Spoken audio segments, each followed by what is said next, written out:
continuar en nuestra sintonía, el doctor José Colina, médico otorrinolaringólogo, nos sigue acompañando. Estamos hablando sobre la voz. ¿Cómo cuidar realmente nuestra voz? Si pudiera darnos algunas recomendaciones, ¿cuáles serían las principales? Importante la hidratación. Siempre debemos tomar al menos 8 vasos diarios, 1,5 a 2 litros diarios. Mantener hidratadas las mucosas es fundamental para que no rocen entre sí, no crean esas lesiones tipo pólipos, nódulos, lesiones por inflamación crónica. Evaluar si el paciente tiene algún tipo de obstrucción, algún tipo de reflujo gastroesofágico, algún tipo de rinitis alérgica, obstrucción nasal, que pueda hacer que este moco ácido o este reflujo ácido pase a las cuerdas vocales e inflamarlas. No gritar, hablar en un tono adecuado, no hacer esfuerzos vocales prolongados. Se recomienda mucho el cuidar las horas diarias de uso de la voz para nosotros que somos profesionales de la voz, para los cantantes, para también los no profesionales de la voz, porque hay trabajadores informales. Se establece 8 horas diarias, 40 horas semanales para el uso de la voz. Por encima de esto estaríamos hablando de uso y sobreuso vocal. No gritar, no carraspear, es muy importante también. Ese, ¿por qué? Porque hacemos tensión a nivel de las cuerdas. Me dicen, no lo hagas. Sí, de hecho, cuando carraspeamos, creamos una tensión de las cuerdas vocales. En este caso, si tenemos la necesidad de carraspear, lo indicado es tomar agua. Hay personas que dicen que le pica la garganta por la parte interna y bueno, también hacen como un ruido, no es un carraspeo, sino como si estuviesen rascando la garganta por dentro. ¿Esto es bueno? Fíjate que en ese caso el paciente o el individuo se rasca es con el paladar o con la parte, la garganta. Entonces en estos casos es muy importante evaluar si hay algún tipo de rinitis alérgica o algún tipo de condición que esté haciendo que se crea esta alergia a nivel de la garganta.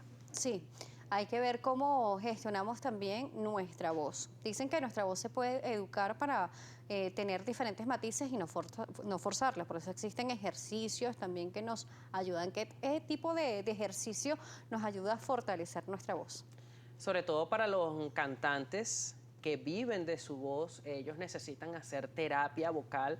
Esto lo llamamos higiene vocal. No significa que tengamos que lavarnos los dientes o cepillarnos los dientes, que es importante. Sin embargo, cuando hablamos de higiene vocal, es esa serie de normas y medidas que están establecidas para mantener una buena voz. Sí, podemos educar nuestra voz, podemos hacer ejercicios vocales, y las normas que ya les indiqué anteriormente, lo que es mantener hidratada es lo más importante. Sí, mantener hidratada. El calentamiento de voz es oportuno, lo podemos hacer indistintamente si trabajamos con nuestra voz o no. Por ejemplo, en las mañanas, hacer algún tipo de vocalización, eso nos puede ayudar. Y más en estos tiempos lluviosos que, bueno, el clima juega un papel importante. Podemos tener cambios bruscos de temperatura como los que estamos viviendo ahora. Es muy importante de que también si hay algún tipo de cambio de voz en las mañanas, algún tipo de disfonía en las mañanas, ojo porque esta persona puede tener algún tipo de reflujo. Es importante cómo amanece nuestra voz. Si nuestra voz está sin alteraciones, podemos calentar, podemos hacer ciertos ejercicios de repetición, que bueno, en este caso los foniatras y los terapistas del lenguaje pueden ayudarnos en este sentido, sobre todo para los que utilizan normalmente su voz. ¿Por qué? Porque esto hace que mantengamos la higiene vocal, mantengamos una buena voz, sobre todo si trabajamos con ella. Sí, el calentamiento, vocalizar y además la lengua también hay que modularla, trabajarla para que nuestra voz mejore. De hecho, lo que es la lengua es parte de los órganos resonanciales de la voz. La lengua, los dientes, la postura de la lengua sobre los dientes hace que hagamos una entonación adecuada de las palabras, podamos pronunciar bien las palabras. Cuando hay alguna alteración a nivel de la lengua, a nivel de los dientes, a nivel del paladar, entonces vamos a ver esa voz diferente o esa pronunciación diferente. Entonces, en esos casos es muy importante hacer una evaluación exhaustiva. Cuando llega el paciente, verificar la nariz, la garganta, la lengua, los dientes, no solamente las cuerdas vocales. Nos dice que en las cuerdas vocales pueden aparecer nódulos. Estos nódulos pueden ser o generar alguna reacción benigna o maligna.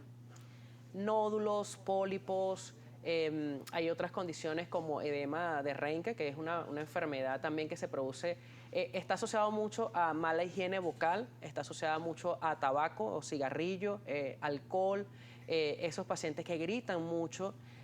Y estas lesiones con el uso prolongado de la voz pueden crecer y pueden crear una obstrucción parcial o casi total de la voz. Es muy importante verificarlo. Algunas lesiones son premalignas, exactamente como tú estás diciendo. Con respecto a los nódulos o todo esto que nos puede aparecer, ¿cómo debe ser la evaluación? ¿Hay forma de verlos de manera externa? ¿Se palpan? ¿Se pueden observar? ¿O es algo muy interno que, bueno, o sea, las manifestaciones de pérdida de voz, de algunas manifestaciones en la fluctuación de la misma es la que nos van a dar las alarmas?